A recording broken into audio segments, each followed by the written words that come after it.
제가 좀 설명을 드렸지만 이렇게 온실은요 되게 다양한 환경 요소들이 유기적으로 구동하고 작동합니다. 그래서 이건 마치 생물과 같이 내가 피부기관이나 감각기관, 이거 곧 센서겠죠. 센서를 통해서 정보를 취득하고 이 정보와 데이터를 근거로 내가 원하는 목표치, 내가 원하는 환경으로 맞춰주기 위해서 여러 구동장치, 환기창, 난방, 그 다음에 이산화탄소 공급기, 그 다음에 양액기계, 이런 걸 통해서 구동을 통해서 최적의 상태를 조성해 준다, 이렇게 보시면 되겠습니다.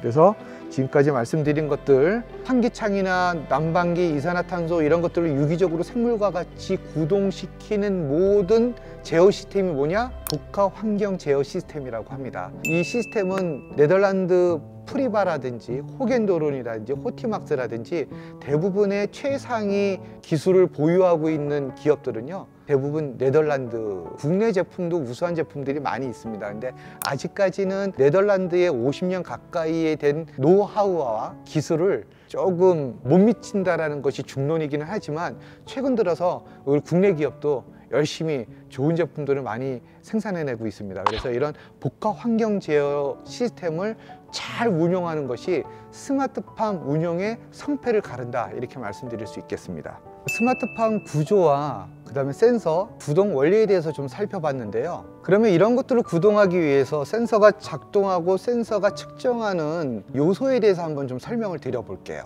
과연 이런 환경들이 식물과 어떤 관계가 있는지 좀 살펴보겠습니다. 식물이요, 사람과는 다르게 자기가 살아가기 위해서 대사작용을 합니다. 뭔가를 해야 되겠죠. 생명이니까. 이 대사작용이 3대 대사작용이 있습니다. 첫 번째는 광합성. 여러분들 너무 잘 알죠? 이 광합성은 뭔가를 내가 영양분을 만들어내는 거예요. 그 원료는 빛 에너지와 이산화탄소를 내가 잘 합성해서 뭔가 에너지원으로 만드는 것을 광합성이라고 합니다. 그리고 두 번째 대사작용은요, 이것을 작물이 성장하는데, 그리고 작물이 움직여야 되겠죠. 뿌리에서 물도 빨아들여야 되고, 광합성을 할 때도 어떤 에너지가 필요하겠죠. 뭔가를 생성하니까.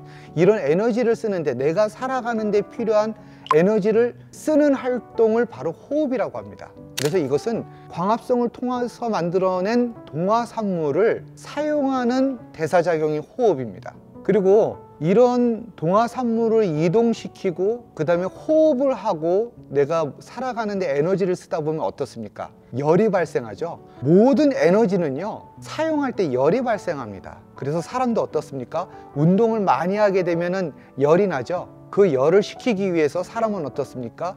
땀을 내죠. 그 땀을 내는 것이 바로 증산작용입니다. 세 번째가 바로 이 증산작용이에요. 그래서 식물이 살아가는 데 있어서 3대 대사작용은 광합성, 호흡, 증산작용입니다. 이 증산작용까지 포함해서 이 3대 대사작용을 하기 위해서 필요한 것들이 바로 이 환경 요인들인데요. 광합성을 하기 위해서는 광이 있어야겠죠. 환경입니다. 그 다음에 이산화탄소가 있어야 돼요. 그래서 이산화탄소와 광이 직접적인 영향을 끼칩니다. 물론 온도도 간접적인 영향을 미쳐요. 왜냐하면 광이 셀수록 온도가 높아져야 광합성 효율이 높아지거든요. 호흡은 온도에 직접적인 영향을 미칩니다. 그리고 증산작용은 습도와 그 다음에 뿌리의 수동적 흡수, 그 다음에 광, 이런 것들에 영향을 받습니다. 그래서 광, 온도, 습도, 이산화탄소, 그 다음에 공기의 유동, 그 다음에 지하부, 이 근권부의 환경들은 식물의 3대 대사작용인 광합성, 호흡, 증산작용에 직간접적으로 영향을 미치기 때문에 식물의 생육을 잘 도모하기 위해서는, 그리고 식물의 생육을 최적화하기 위해서는 이 환경 요인을 최적화해서 만들어줘야만 합니다. 그래서 환경 제어가 매우 중요한 것이죠. 이 부분에 대해서 하나씩 이야기를 해볼까 합니다. 자, 우선 서두에 말씀드렸던 빛에 대해서 말씀을 드릴 건데요.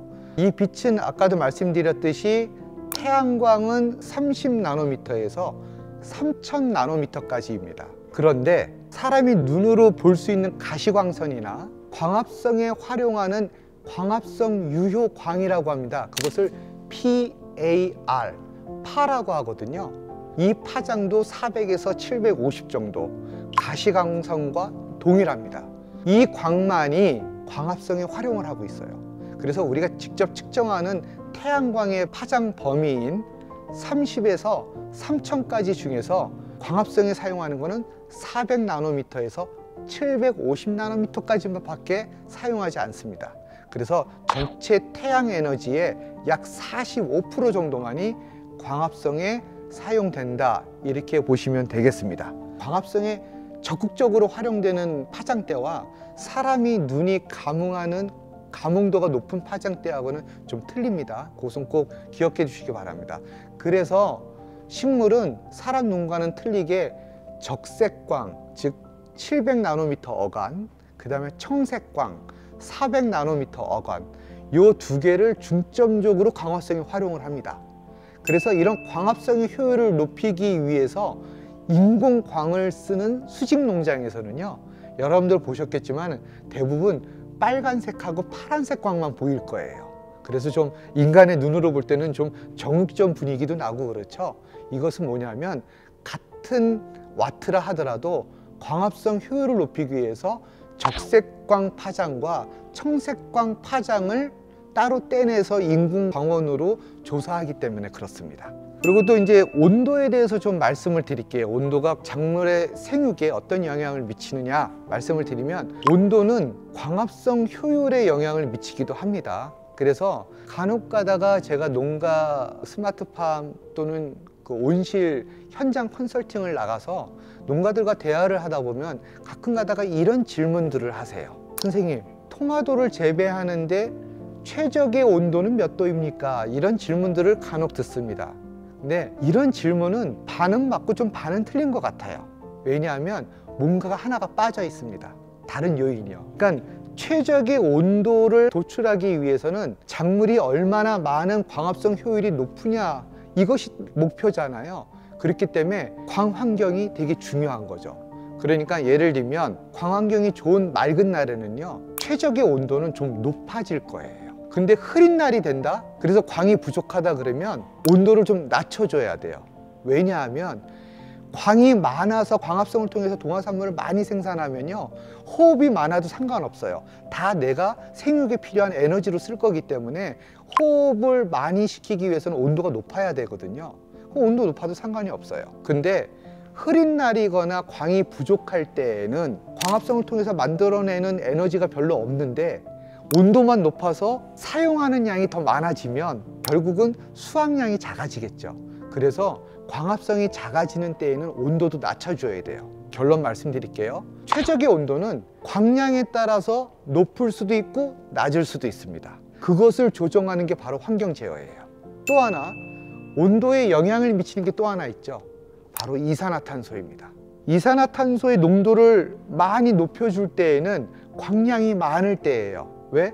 광이 많아야 광합성을 많이 할 수 있고, 광합성을 많이 하기 위해서는 광 이외에 또 하나의 원료인 이산화탄소를 많이 넣어줘야 되거든요. 그러면 온도도 같이 높여줘야 돼요. 또 흐린 날에는 이산화탄소 농도도 낮춰줘야 되고 온도도 낮춰줘야 됩니다. 그래서 최적의 온도가 낮아지겠죠. 여기까지 들은 얘기로 여러분들 뭐 느끼시는 거 없나요? 바로 자연광원형 그리고 온실형 스마트팜의 가장 제한인자는 광이에요. 그래서 이 태양광을 기준으로 모든 환경 요인들은 제어가 됩니다. 광이 많아지면 온도도 올라가고 이산화탄소도 올라가고 물도 많이 줘야 되고요. 광이 떨어지면 물도 조금 집어넣어 줘야 되고 온도도 좀 낮춰주고 그 다음에 이산화탄소의 농도도 좀 떨어져야 됩니다. 그래서 이 광량을 모니터를 정확하게 해주고 이에 따라서 모든 환경 요인들은 같이 연동돼서 제어가 된다, 이 말씀을 드리고 싶습니다. 그리고 습도도 마찬가지입니다. 이 습도는 왜 이렇게 중요할까 이렇게 생각이 드실지 모르겠지만 이 습도는 증산작용에 매우 큰 영향을 미칩니다. 증산작용은 단순히 말씀을 드리면 아까 몸속에 작물체 내부에 있는 수분을 밖으로 보내주는 거예요. 땀처럼. 근데 이게 작물의 생육에 어떤 영향을 미치냐면요, 내 몸속에 있는 수분을 밖으로 내뿜어 줘야 그만큼 뿌리에서 물을 흡수할 수가 있어요. 그래서 이 증산작용은 바로 이 금권부에서 물과 양분을 공급해주는 원동력이 바로 증산작용입니다. 그래서 증산작용은 내가 작물체의 온도를 조절해주는 역할도 해서 이산화탄소나 이런 광합성이나 호흡의 역할을 활발하게 할 수 있도록 해주고요. 그리고 또 뿌리로부터 수분과 양분을 적절하게 공급될 수 있도록 그런 밸런스를 유지하는 그런 대사작용이 바로 증산작용입니다. 그래서 이 증산작용은 습도에 의해서 증산작용의 활성도가 좀 차이가 나요. 건조할수록 증산작용이 활발하게 됨으로써 뿌리로부터 수분과 양분을 많이 빨아들이겠죠. 여름 같은 경우는 특히 건조해지거든요. 여름철에는 그래서 온도가 높아지고 또 상대 습도도 떨어지기 때문에 증산작용이 아주 과도하게 활발하게 되죠. 그래서 이 증산작용은 나중에 자세히 말씀드리겠지만 적정 수준으로 유지하는 게 가장 포인트입니다. 결론적으로 여러분들께 제가 최종적으로 말씀드리고 싶은 건요, 3대 대사작용을 활발하게 또는 최적화하기 위해서는 온도, 습도, 광, 이산화탄소, 그 다음에 수분 이런 것들이 잘 최적화돼서 연계돼서 균형을 맞춰야 된다, 이런 말씀을 드렸어요. 환경 요인, 아까 말씀드렸던 광, 온도, 습도, 이산화탄소, 그 다음에 공기 유동 등등의 이 환경 요인들은요, 밸런스를 맞추는 게 매우 중요합니다. 이거 잊어먹으시면 안 돼요. 이게 무슨 뜻이냐면, 여러분들 그 최소율의 법칙을 들어보셨는지는 모르겠지만 이 여러 요인들, 특히 대표적으로 이 5가지 요인이 있죠. 광, 온도, 습도, CO2, 그 다음 공기 유동, 이 5가지 중에서요, 한 가지라도 기준에 못 미치면 작물의 생산성이 가장 낮은 환경 요인에 맞춰지게 되는 거예요. 즉, 광, 온도, 이산화탄소가 너무 잘 맞았어. 완벽해. 근데 공기 유동이 안 돼서 증산이 잘 안 되면요, 생산성은 거기에 맞춰져요. 또 반대로 광, 온도, 습도는 퍼펙트해요. 완벽합니다. 근데 이산화탄소 농도가 낮아지면요, 이산화탄소 그 낮은 농도만큼 생산성이 맞춰지는 거예요. 그래서 우리가 스마트팜을 운영하는 데 있어서 가장 중요한 키워드는 바로 균형입니다. 밸런스예요. 그래서 작물의 생육을 최적화하기 위해서는요, 이 환경, 각각의 환경 요인들을 넘치지도 않고 너무 처지지도 않게 각각 어깨가 나란하게 균형을 맞춰주고 밸런스를 유지하는 것이 가장 중요하다고 말씀드릴 수 있겠습니다. 다시 정리해서 말씀을 드리자면, 광량이 많이 높은 수준까지 가게 되면요, 거기에 맞추어서 온도도 높아져야 돼요. 그 이유는 뭐냐면, 광량이 많아지면 아마 잎의 엽록체에 많은 동화산물이 축적이 될 것입니다. 그러면 이것을 적절하게 호흡을 통해서 이동을 시켜줘야 됩니다. 그러니까 재고가 많아지니까 호흡을 많이 해서 이동을 하려면 호흡량은 온도와 비례하기 때문에 온도를 좀 높여줘야 되거든요. 그렇지 않고 광합성 양, 동화산물 양에 비해서 온도가 적절하게 상승되어 있지 않은 상태라고 하면 잎만 두꺼워지겠죠. 근데 우리의 목적은 이 동화산물을 과실로 보내서 생산량을 증대하는 거기 때문에 거기에 걸맞는 온도가 상승돼야 돼요. 또 반대로 광량이 너무 부족해서 광합성 양이 부족한데 그에 걸맞지 않게 온도가 너무 높다면 오히려 동화산물의 재고량은 별로 없는데 생산량은 얼마 안 되는데 너무 갖다 쓰는 게 많아지겠죠, 호흡을 통해서. 그러면 결국은 다 에너지로 날아가니까 결국 과실에 들어간 동화산물은 부족하게 됩니다. 그래서 이럴 때에는 그 재고량을 쓰지 않도록 호흡을 자제시키는 게 좋아요.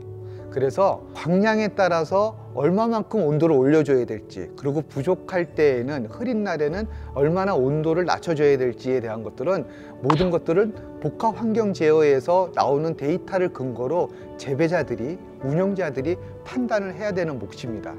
그래서 이런 것들을 전체적으로 보시게 되면 결론적으로 광은 모든 환경 요인의 제한 요인이고, 이것을 기반으로 모든 환경 요인들은 맞춰줘야 된다 라는 것을 결론적으로 말씀드리겠습니다.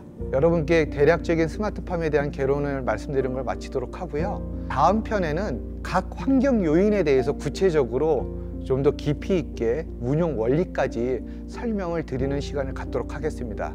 그리고 시청하신 여러분들께서는 혹시 궁금하신 내용이 있으시다면 댓글로 달아주시면 거기에서 저희가 꼭 필요한 내용에 대해서는 다음 편에 다시 말씀을 나누는 시간을 갖도록 하겠습니다. 수고하셨습니다. 네.